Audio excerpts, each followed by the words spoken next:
All right, we'll go ahead and get started, and some other people will join in. I am recording it. I know that there's a couple people who can't make it today. Um, we'll figure out what the general procedure will be as to whether or not I record every class or not. Uh, Chances are pretty good I will, though I don't like what that does with attendance. Anyway, this is Policy 210, Policy Innovation and Analysis. Welcome, everybody. Welcome back to campus if you're there, back to an apartment if you're there, or your house, wherever you might be hiding out.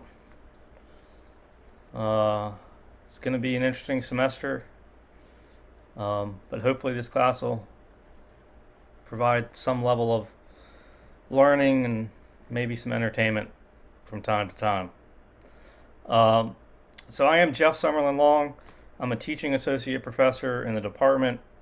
I've been there. This is my sixth year, seventh year, something like that. Um, my full name is Summerlin-Long. Just so y'all know, you're welcome to call me Jeff. If you are uncomfortable with that, um, try to use the full Summerlin-Long. Otherwise, I get confused, especially if you decide to call me Dr. Long, because one, I don't ever go by doctor, and two, Long was my wife's last name. I was Summerlin, so now I guarantee at least five people will call me Dr. Long at some point in the semester. Um, Anyhow, uh, what I thought we would do today is I'm just going to introduce myself, have TAs introduce themselves, um, go over a little bit about what the course is about, go over the syllabus, talk a little bit about the Washington Post article that I hope at least some of you got to read. I'm hoping for a little discussion, participation there, and that'll be about it. Okay. Um, First, I'm just going to start with the fact that we're on Zoom right now, even though UNC is committed to the safest residential experience. Um, the Department of Public Policy decided, as a department, to go remote for the first 2 weeks. Um, I don't know if anybody saw the School of Public Health decided to go 3 weeks remote. So we're not alone on this. Hopefully, it's not an inconvenience for you. I'm sure for some of you it's somewhat of a relief. Um, After 2 weeks, the department will reassess and see how we feel about in person learning. Um, I'm also going to be distributing a survey, like a course survey, uh, here in like the first week or so, where I'm going to ask you all about your level of comfort about being in class, and some other sort of important questions. But I do want to gauge where y'all are at in terms of what you're looking for, and that kind of thing. Um, so, tell you a little bit about myself, and you can even ask questions about me if you want to. Uh, I uh, I went to Carolina undergrad. I'm originally from Roanoke, Virginia, um, but went to UNC.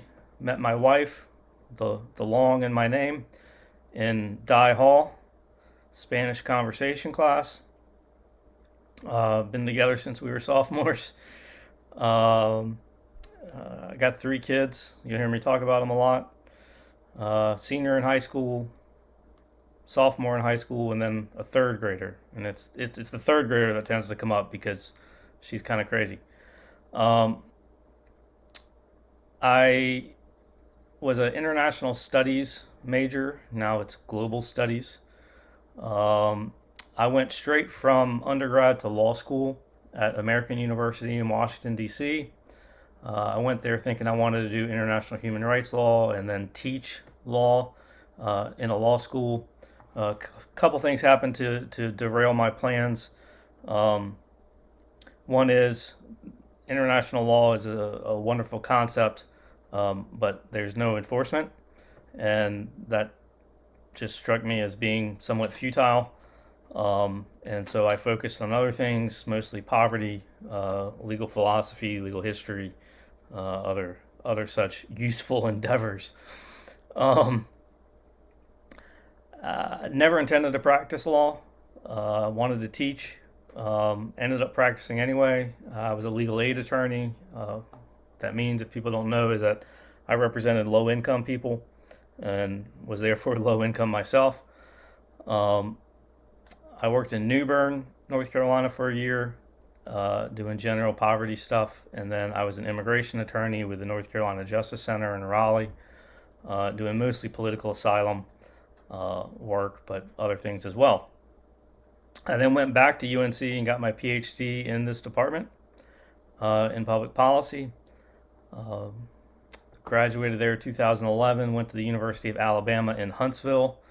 Anybody from Alabama? Monitor the chat, TK. There's nothing in the chat right now. Okay. Anybody from Mississippi? I just have to know who I'm going to offend when I start making fun of Alabama. And when you talk about Alabama, you have to talk about Mississippi because there's a saying there that's "Thank God for Mississippi." Okay. I was in the political science department there, taught American government, constitutional law, other things. Taught 13 different classes actually in my 4 years there. Came back to Carolina in 2015 and have literally taught this class, Policy 210, every semester since I got back. It's gone through some changes, some tweaks, but it's always in the process of being tweaked further. So I hope you're comfortable with a little bit of uncertainty there. Um, I'm gonna go ahead and let we've got two TAs and one ULA. I'm gonna go ahead and let them introduce themselves, and then I'll talk a little bit more detail about the course. Okay. TK, you want to start? Sure. Hi, everybody. My name is Takan Musa, but please feel free to call me TK. My background is in economics. I studied at Rutgers University.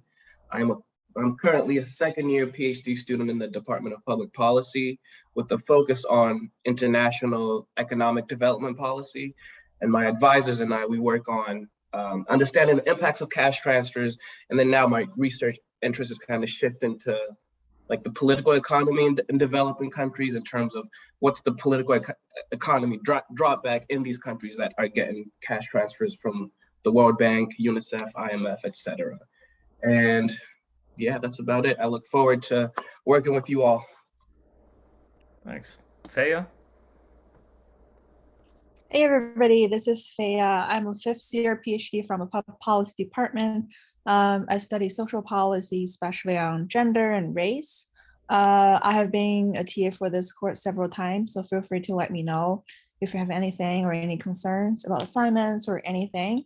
I have my office hour on Thursday morning from 10 to 12. You can use the link in the syllabus to schedule a time, and you can always feel free to send me an email if that time does not work for a while. So hopefully everyone would have fun in this course. Thank you. Yeah, both Faya and TK have TA'd this class before, which is something that doesn't usually happen. I don't know if y'all have noticed that with TAs in other classes.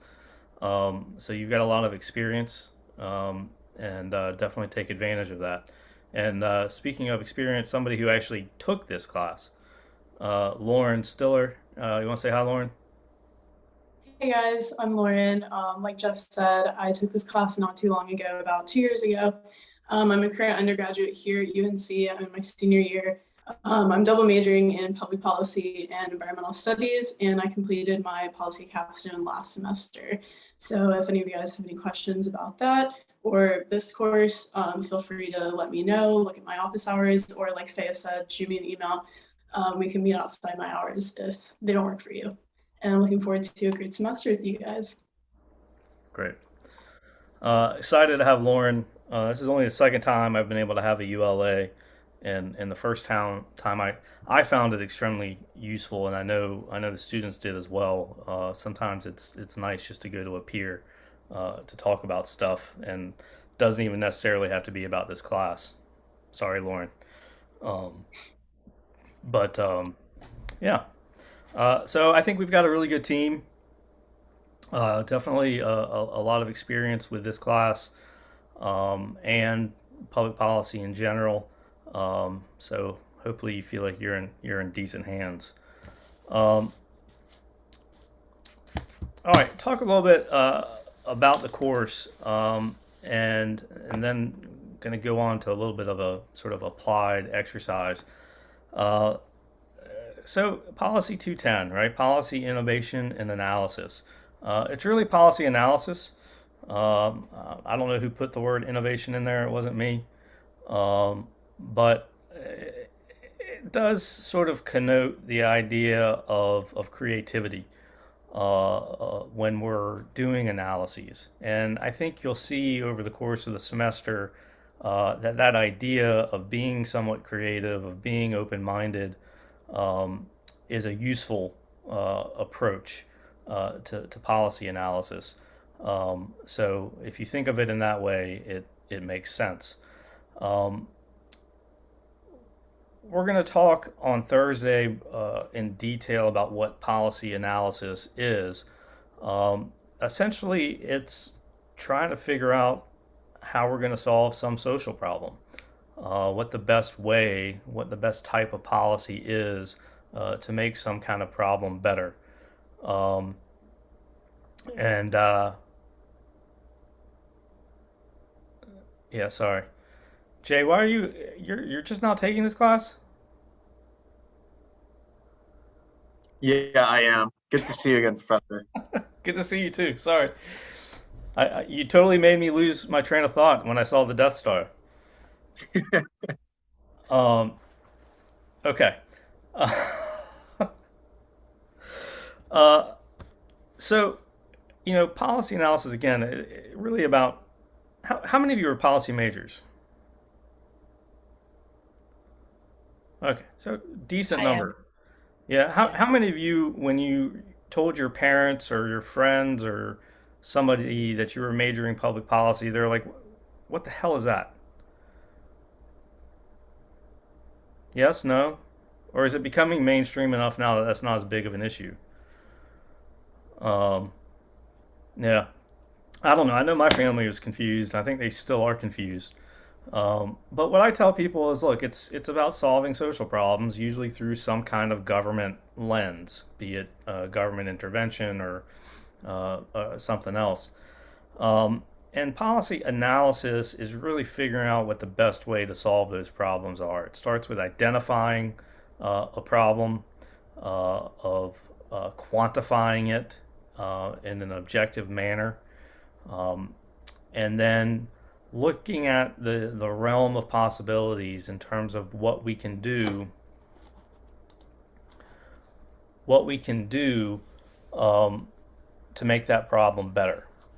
Okay, and in order to do that, we need to have lots of different sort of skills, and this class is essentially an introduction to that set of skills, to get you to a point where at least you can be a good consumer of policy-related journalism, of think tank reports, that kind of thing.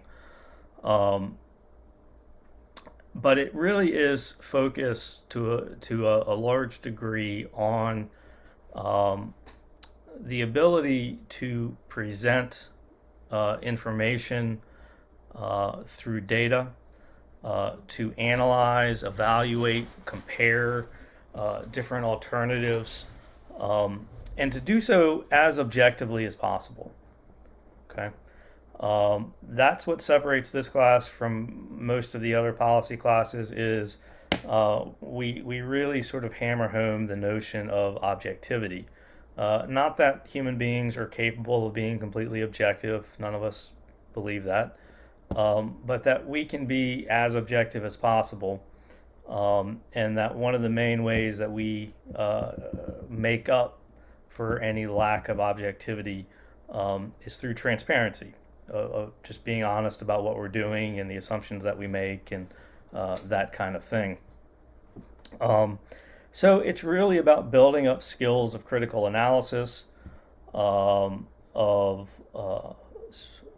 it is inherently an applied course, right? We're looking at real world problems, not hypothetical ones, and all the mess that that entails. Um, so, you know, we're going to get into a couple different topic areas. For good or ill, economics is the dominant language of public policy.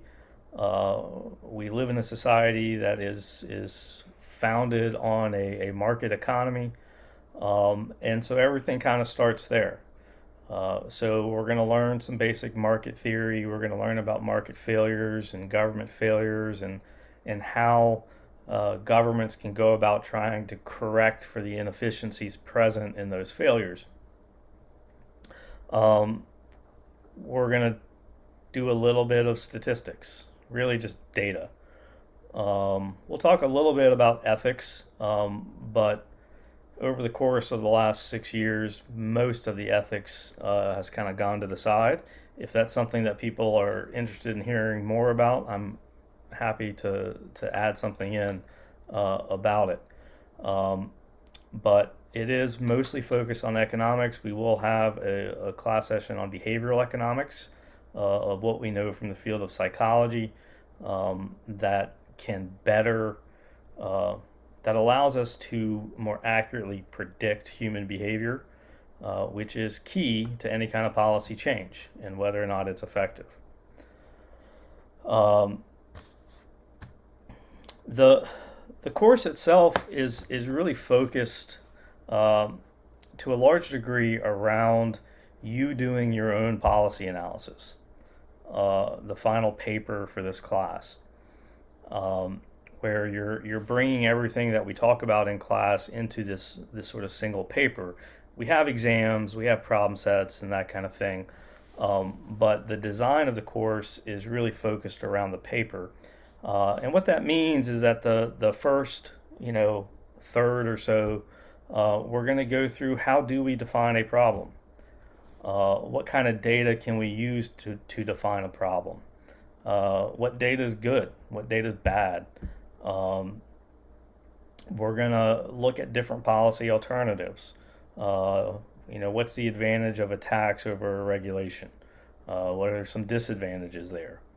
Um, you know, uh, Go over the importance of setting clear goals, which I think is something that is useful not just in policy analysis, but in life in general, of having some kind of goal that we're setting out to achieve. Um, so that's what we're going to focus on at the beginning, okay? And the way that the paper works, I'll just go ahead and do that before I even get to the syllabus, is that you're going to, like next week at some point, submit a general topic area. And by general, I mean general, like education, health, immigration, something like that. Okay? Based on that, you're going to get assigned to either TK, Faya, or myself. And we're going to be your paper grader for the whole semester. And I mean whole semester because it is a process. You're first going to turn in a draft of your problem definition, and then we're going to read it. We're going to give you written feedback, and then you have the chance to meet with us to talk about the feedback and next steps. Okay, and then you're going to write sort of the second half, which is really the policy alternatives, and we're going to repeat that. You're going to get written feedback. You get to meet with us, and then on the last day of class, your final draft is due. Okay, so it is in many ways a unique opportunity to get extensive feedback on written work that I highly, highly encourage people to take advantage of because you're not going to get this chance all that often in college. And the reason we do this, and it takes a lot of work to do this, is we want people to be confident in their writing, and policy writing is a different type than a lot of you are probably used to. Um, and honestly, you can use this for other things. We've had people turn their 210 papers into honors theses. We've had them use them for writing samples. There's lots of things that you could potentially use it for. Um, so, yeah, so I mean, that's basically what the course is about. How we're going to get there is on the syllabus. Um, and I guess I'll go ahead and go over that now. Let me share my screen. Any questions real fast?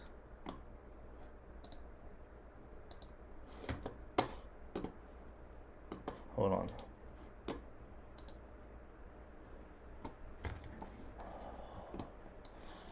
My computer's messing with where my windows are. Any questions before I go on to syllabus? You see anything, TK? No questions All that right. relate to what you talked about. All right. So I'm not going to go over everything on the syllabus. Okay, it's the student's responsibility to read the syllabus and read it thoroughly. One of the things you're going to learn about me is that I'm a fairly relaxed person. Uh, I like to think of myself as flexible and adaptable and that kind of thing. That being said, there are lots of little things in life that really annoy me. And one of the things that really gets me is when students ask questions that are on the syllabus. So just be aware of that. In fact, I mean, that's generally true for all professors. Um, Anyhow, it's got office hours on here. I still have to add Lauren's office hours. I believe that those are Tuesday, Thursday, 11 to 1. Is that right, Lauren?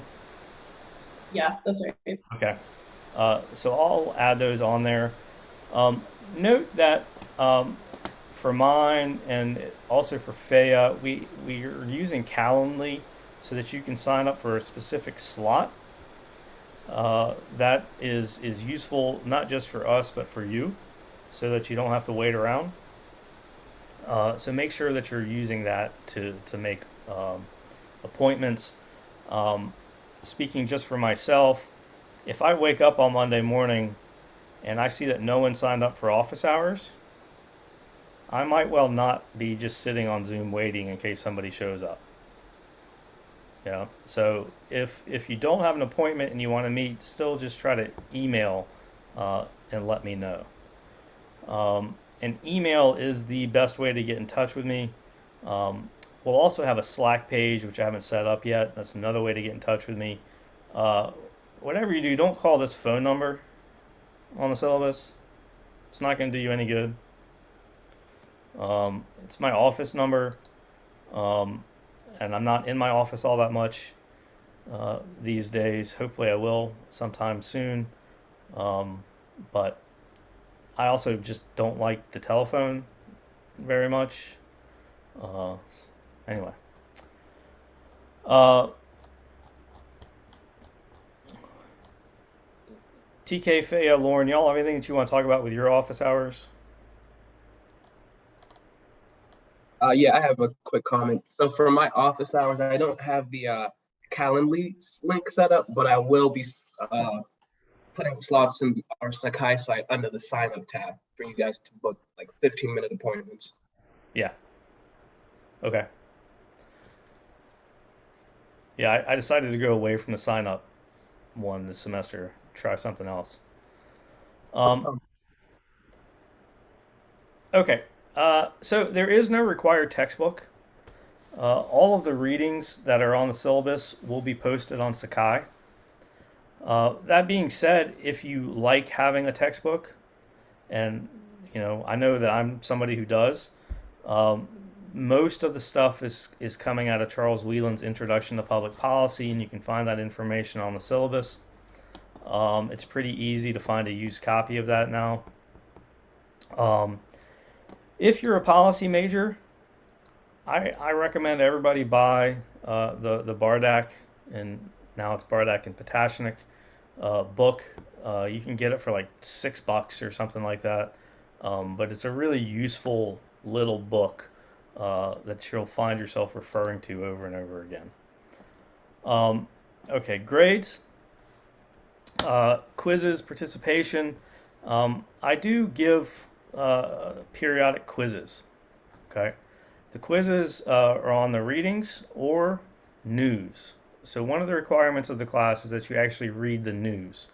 That's why I posted an article for you to read before class today, and we'll talk about that in a little bit. But it is important that you're following along with the news. And by news, I'm not, talking about Novak Djokovic or Kim and Kanye or any of that, but like policy relevant stuff. And I will put on Sakai a list of sources. Sorry, Otis. Sorry. Of news sources that I think of as being particularly good. The main thing is you should never rely on just one news source. And especially if your preferred news source is biased, then you need to make sure that you are looking at something on the other side. So if you're a CNN fan, fine. Just make sure you look at Fox. I think you'll soon discover that they appear to be operating in parallel universes. But my guarantee on questions, on quizzes, is that if it's not on all of the major news sites, then you can call me out on it and you'll get credit. Okay. There will be a midterm and final. The format of those is to be determined. Generally speaking, I like to do a combination of multiple choice, true, false, short answer. Depending on whether we're in person or remote, there might be an essay involved in place of the multiple choice and true, false. So we'll get there when we can. There will be a series of 4 or 5 problem sets. These aren't problem sets really like if you're an econ major, at least not until the second half of the semester. But it's a chance at low stakes assessment and a chance for you to practice on questions that look just like exam questions. And then the policy brief, which I already talked about. I should say at each stage of the brief, when you turn in draft 1, you turn in draft 2, you're going to get a suggested grade. And that's sort of where we think you are right now. That grade does not count towards your final average. The only grade that counts is the final version. Okay? I follow the basic grading scales. 93 to 100 is an A. The 3 points around the pivot are plus and minus respectively. I talked a little bit about the quizzes here. Make sure you get a poll everywhere account because that's what we'll be using to do the quizzes. I'm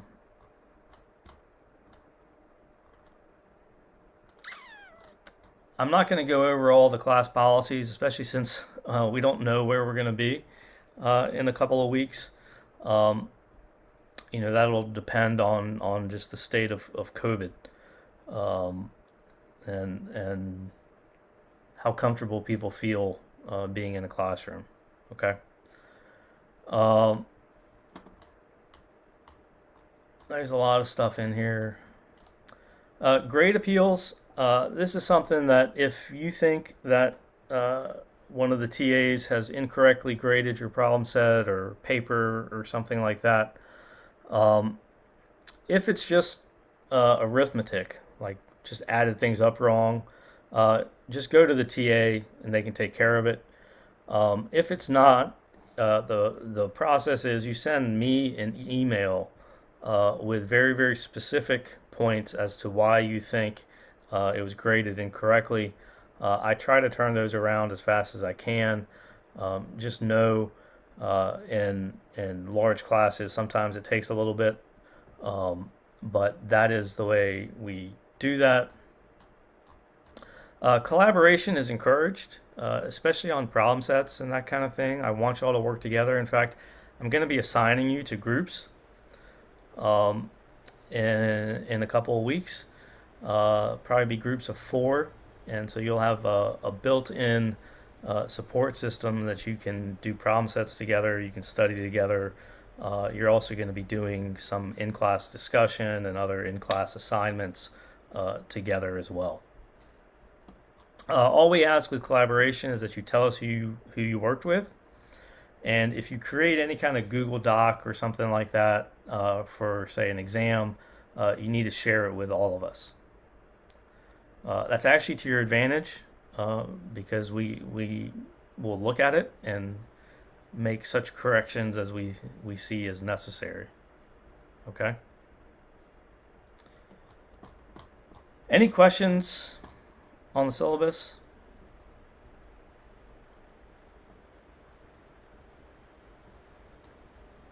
There was a question in the chat about the quizzes, but I answered it. All right. Thanks. I do want to take a moment with this things could change section. As I said, we're going to be remote the first 2 weeks, and then the department's going to reassess. We just don't know we don't know where things are headed. We've got a pretty good idea, and it's probably going to be kind of ugly over the next month. So one, make sure you're taking all precautions that you can. It's I just had like 3 nieces who are in college all get COVID, and then they gave it to my brother. So it's definitely out there. I had 90 cases just yesterday on campus. So be very careful, and just try to be as flexible, adaptable as you can be. Okay. If anything comes up and you need, like, let's say we go back in person, at some point, and you have a family member that's sick and you need to take care of them, or you need to isolate or quarantine for some reason, or you have some non-COVID related illness or something like that. I don't take attendance, but participation, attendance, it's not that big of a class. I know who comes every week, every day, and who doesn't. That can be a sort of factor when it comes to, I'm looking at your final average, and it's an 89.3. Is this somebody who's been coming to class? Is it somebody who's been participating and helping out in discussions? If so, that might get bumped up. I am a big believer in the honor system. So just know that the reason why I like the honor system so much is it allows us to be flexible, but it only allows us to be flexible if we enforce it. So I will. I was actually the chair of the grad school honor court when I was doing my PhD. So,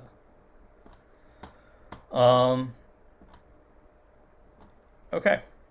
The tentative course schedule is on there. The first couple weeks are set.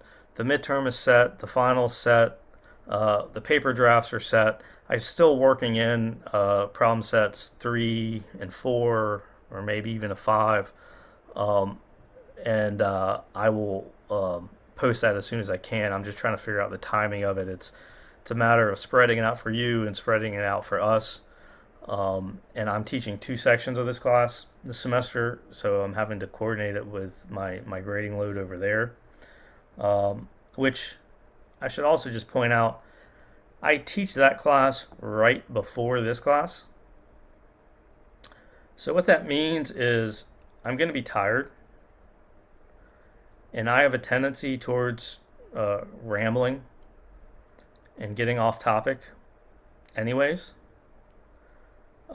it's probably going to be amplified a little bit with y'all. So I'm just going to do a blanket apology right now. Yeah. And then we can just accept it and move on. Who knows? It might be fun. Um, okay. Any questions at this point?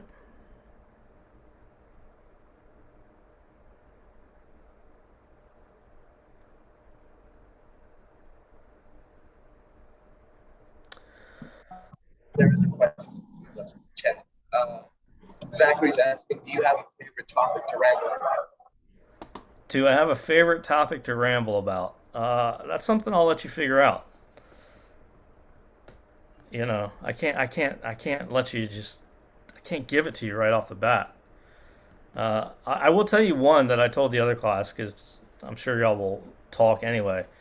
Um, I have a deep and abiding hatred for umbrellas. So you can maybe get me off topic there.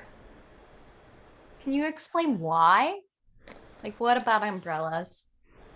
It's mostly due to the fact that people don't know how to use them, especially on campus. And and I'm short, right? You can't necessarily tell that right now, but like I am a short person, and I couldn't imagine if I was like 6'2", trying to navigate through campus, especially the gauntlet right there, right between Phillips and Memorial Hall. I don't know. People just swing them all about. They don't pay any attention. You add that in with people's complete lack of cell phone etiquette, and you get people just stopping in the middle of the sidewalk to answer a text, and then you run into their umbrella. I don't know. I figure we have ponchos for a reason. You're not wrong. People I on know. campus can be difficult with umbrellas. Yeah. Professor, do you have a favorite type of umbrella? Do I have a favorite type of umbrella? Yeah, the ones that go in cocktail glasses.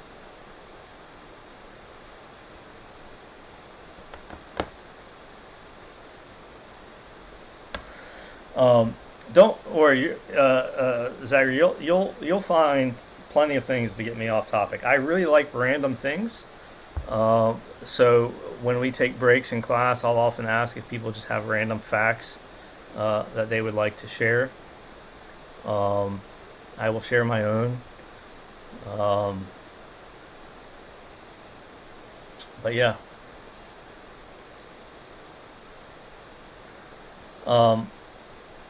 All right. Well, I want to talk a little bit about the Washington Post article, and just 5-10 minutes maybe. For those of you that were able to read it, my main question is this: it's an article about COVID and hospitalizations and the sort of dismal state of hospitals right now. Why would I have you read that article? Why would it be relevant to this class? Sneha? Is that right? That's right. Okay. I guess when I was reading it, it just kind of reminded me of the fact that UNC is a medical campus as well as everything else, and we do have, medical students and doctors, and our campus is full of those students. And it just kind of reminded me that like our campus is a lot larger than ourselves and our undergraduate population, and like our actions do have consequences on that healthcare stream. Yeah. No, I think that's good. And just a little bit on a side note there, like UNC Hospital right now is in really bad shape when it comes to just being overcrowded and understaffed, just like these. They've actually kind of called up anybody who's on staff in the hospital who is a registered or licensed caregiver, like a nurse or a doctor or something like that, even if that's not their actual job. they're kind of on call now. I know this because my wife is a nurse, but she works in the Department of Epidemiology in the hospital, working on in-hospital infections. So she's not like literally like working as a nurse, but now they could call her up and have her come be a floor nurse, uh, if a shortage is there. So. Anybody else? Zachary? Yeah, it just kind of reminded me of how the hometown that I'm from is kind of removed from any hospitals, and the realities of what's going on within our healthcare system is equally removed. And so where I'm from, there isn't a mask mandate. No one really cares about COVID. And so it's kind of stark going from that and then reading that article and realizing or re-realizing just how dire the situation is in many parts of the country. Yeah, I think that's a good point. Cooper? Yeah, kind of going along with that point. I found it interesting reading that article how there were like two different waves going on, like a Omicron wave that's mostly like focused on the East Coast and like big cities, and like a Delta wave, which has been honestly just been continuing in the Midwest for most of the year. And I think it's just kind of that's something I just have never considered, because I think like we look at the news every day and we just see like, oh, COVID continues to grow, and we assume it's like one like uniform wave, and like there's these reasons that like hospitalizations are going up, that are like healthcare like crisis are so like our healthcare systems are so overwhelmed, and we think it's like this one problem, but really it's not one issue. It's just a lot of like little issues and even like pockets of variants that are like combining for this like massive like healthcare crisis. Sure. Yeah. I like the idea of lots of little things combining to make a bigger problem, and I think complexity is one of the things I want y'all to take away from that is that we're going to be looking at causal mechanisms of problems, and there's often multiple causes, and we have to figure out which ones to go after, which ones are going to allow us to sort of get the most bang for our buck and that kind of thing. And it just shows how difficult it is. So, Michaela? Yeah, I just wanted to mention like how people with chronic illnesses have been like completely ignored during the pandemic. Like my uncle wasn't able to get a shoulder replacement because where I live, the hospitals are so like packed that they've just like canceled surgeries. So I think people with like illnesses other than COVID and chronic conditions, they need to be focused on policy wise, and that hasn't really happened. Yeah, no, I think it's an excellent point. Yeah. Diana?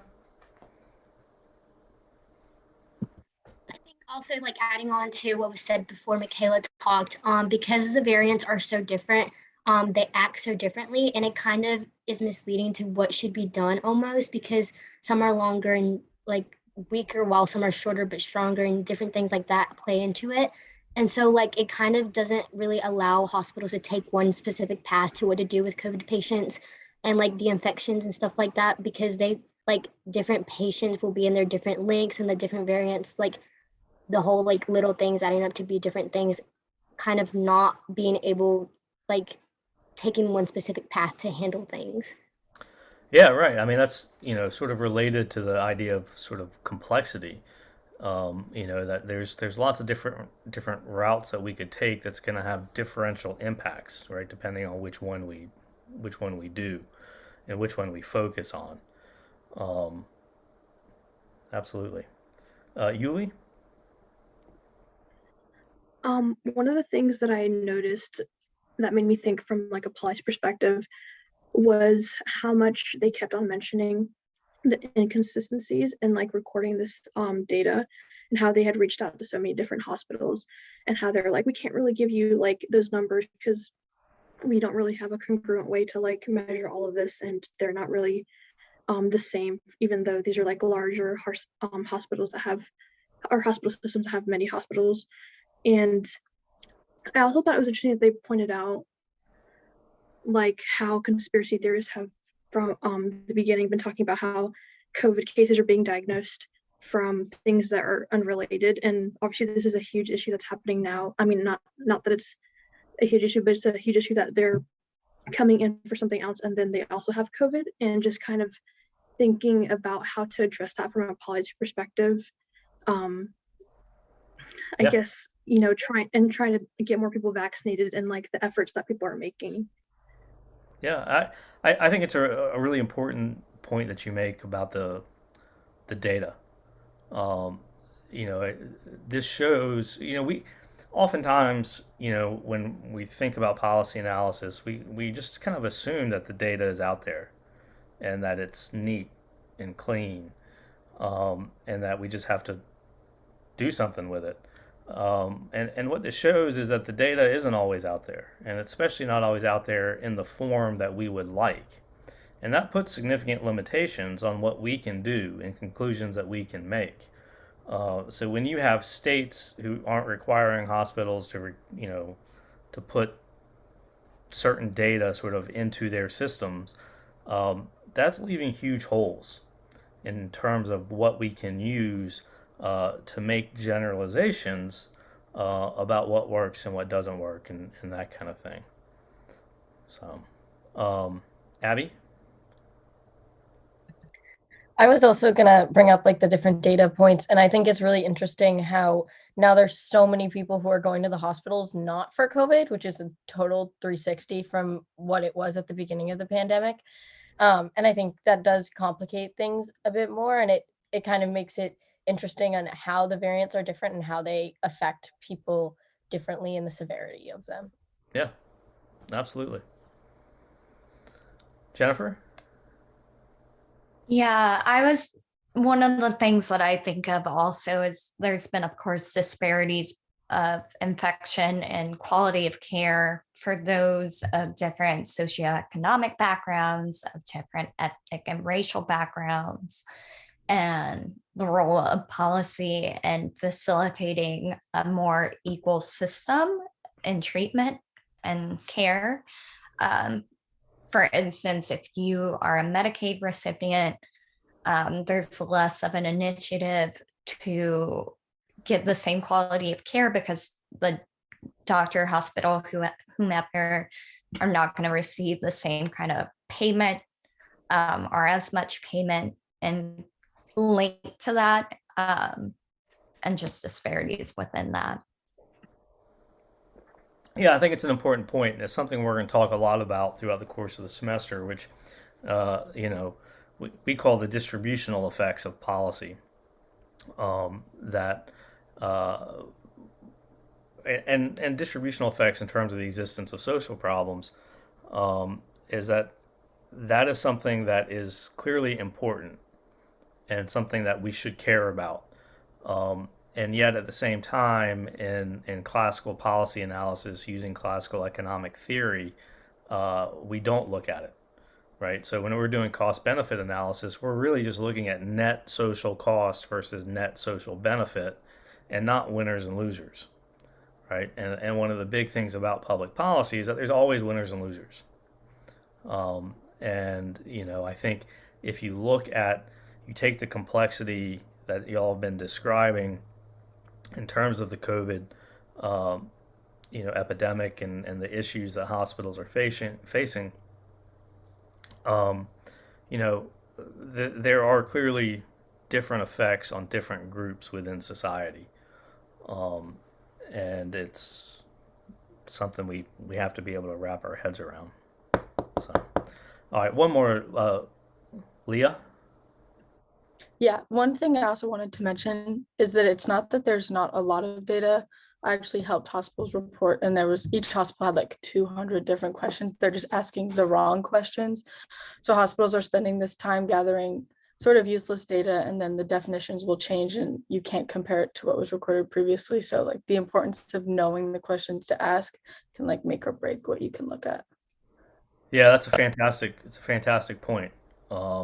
And I'll tell you that I had a capstone group, a senior capstone group one semester, who their client wanted, they had collected all this data And so they wanted the capstone group to analyze the data and give them all these, concrete answers. And it turned out that they had asked the wrong questions. And so the data that they had didn't answer the questions that they wanted answered. And it just completely blew it up, right? I mean, there's nothing that they could do there. So I think it's a great point about data and making sure that it is what we call valid. That it is representing what we want it to represent, or what we say it represents. And I think that's one of the big things, one of the big problems as a society that we face right now, is this idea that you can have different data, like different facts, and that's not the case. It's just people using the data, interpreting the data in different ways, and there are right ways and there are wrong ways to do that, and that is in fact part of what we're talking about. Yeah, no, that was all great. Like I read the article, and I was just like, oh, this would be an interesting thing for the first day of class, because it's not something that necessarily you would think of as being sort of directly policy related. It's sort of descriptive, right? And that's kind of the point. Is this is actually a good example of a problem definition, right? They're pointing out what a problem is in hospitals and healthcare, sort of in various parts of the United States, how it differs in different places. And that's exactly what you're going to be doing in your papers, right? Using data to show the existence of some kind of problem, and then figuring out ways that you may be able to solve it or make it better. It also shows that some of the underlying causal mechanisms are due to things completely out of our control. So one of the reasons why there are such disparities between states and between hospital systems, right, is that they're part of the private market, and they're not subject to the same kind of regulations that healthcare providers in other countries are. And when we're doing policy analysis in the United States, I think, as I mentioned earlier, we're kind of always starting with the idea of a market. And this can show you how that market can actually cause problems that maybe justify some sort of government intervention via policy to fix. So good. I try to provide y'all with readings like this as often as I can throughout the semester. So like on the syllabus, sometimes you'll just see like Sakai materials. What that means is that if I find an article that I think is relevant to that particular section, I will post it on Sakai and you need to read it. If I don't find something, if you go to look on Sakai and you don't see anything for that particular class or topic area, then there's nothing that you need to read. Okay. But I really try to make this class as applied and practical and up to date as I can, just because I find it helps with engagement, it helps with interest, and I'm going to try really, really hard not to make all my examples about COVID. But one of the things that you have to understand is that for me, as a teacher of this class, COVID is fantastic. Like, it has examples of like everything that we're going to do in this class. And I'm not trying to say that in any kind of lighthearted, manner, but it just provides lots of potential applications. So, okay.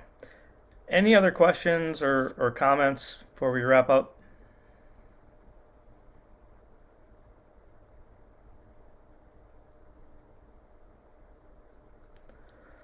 All right.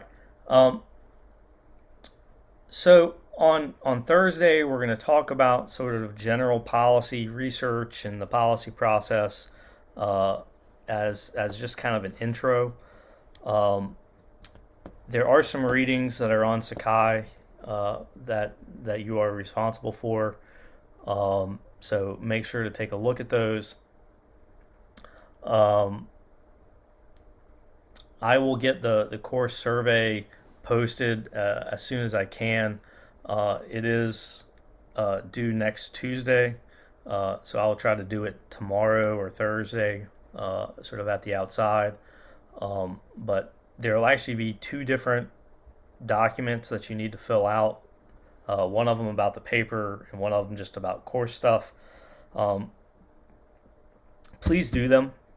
Um, Even if you have no idea what you're going to write your paper on, just put something down, okay? Because otherwise, we go to assign and divvy up the papers, and we don't have them all, and then that causes various distributional problems, and it'll make TK grade way more than anybody else. Um,